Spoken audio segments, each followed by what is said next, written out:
Games love blindsiding their players, and players love being blindsided.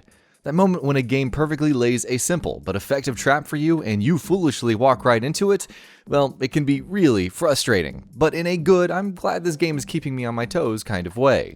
Sure, the law of diminishing returns very much applies to things like this, but springing such traps the very first time can lead to cool moments of discovery. In this feature, we'll talk about a few such traps.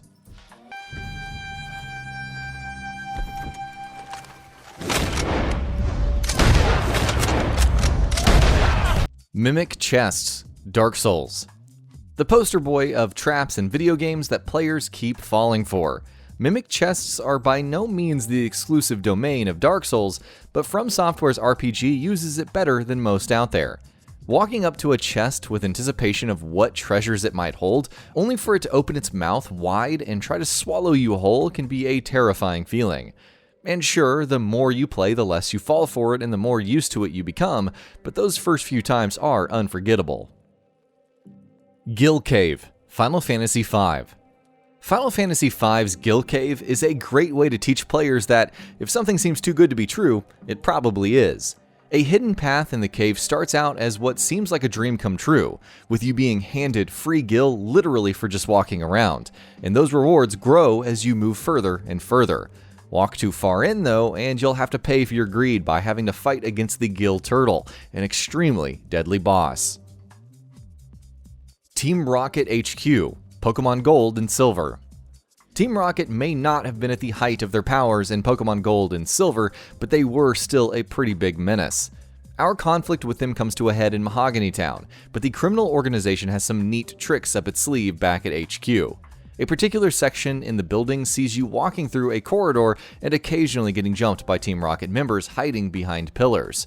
A branch in the path leads to players being able to disable the HQ security, which prevents more Team Rocket members from getting the jump on you, but if you miss or skip it, you're going to have to prepare for a series of repeating fights.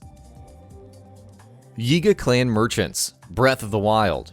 Hyrule in Breath of the Wild is a pretty dangerous place as is. Reeling from a century of Calamity Ganon's destructive reign, it's home to all manner of beasts. It's also the home of the YIGA clan, who, as former Sheikah who pledged their alliance to Calamity Ganon, are pretty creepy enemies, especially in terms of how they look and sound.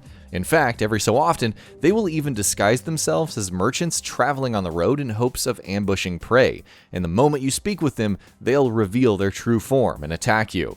This doesn't have nearly as much impact once you know what to expect, but that first time that this happened, we were all taken back. Following Jessica's Voice, Until Dawn. Spoilers ahead for Until Dawn, so skip ahead if you don't want this game spoiled.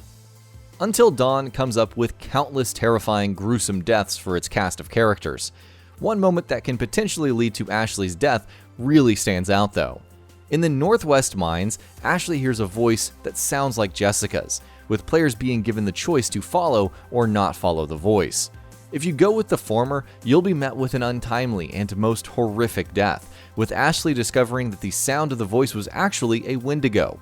In fact, this can lead to not just Ashley, but Chris's death as well. Patches, Dark Souls series. The Dark Souls fanbase has an age-old love-hate relationship with Patches. Throughout the course of the series, he has appeared many times and taken several different forms.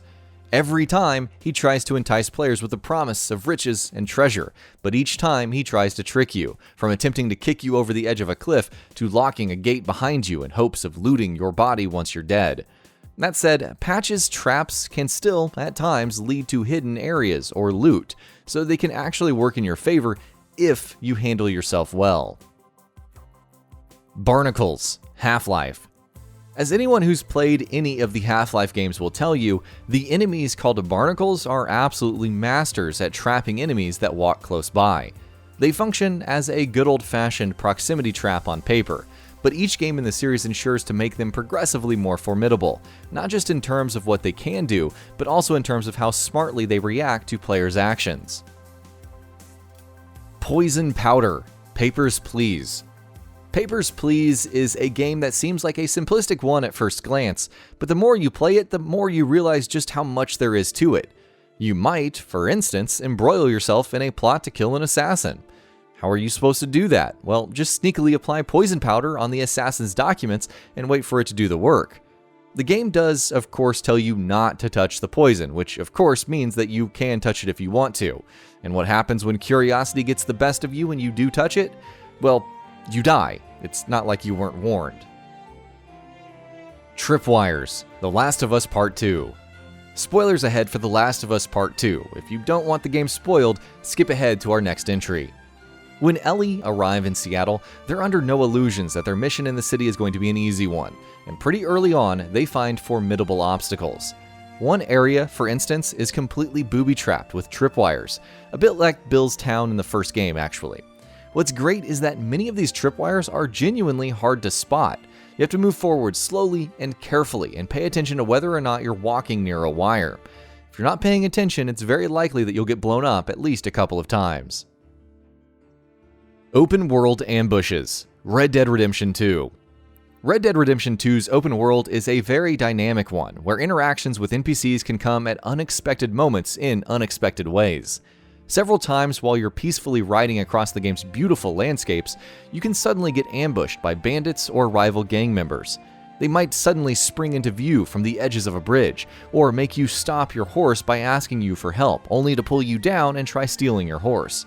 Red Dead Redemption 2's world is a lawless land, for the most part, and its dynamic open world captures that sense perfectly. And that about does it for this video. If you enjoyed what you watched and want to see more from GamingBolt, you can always hit that subscribe button and turn on the bell icon next to it. That way you will never miss any of our videos.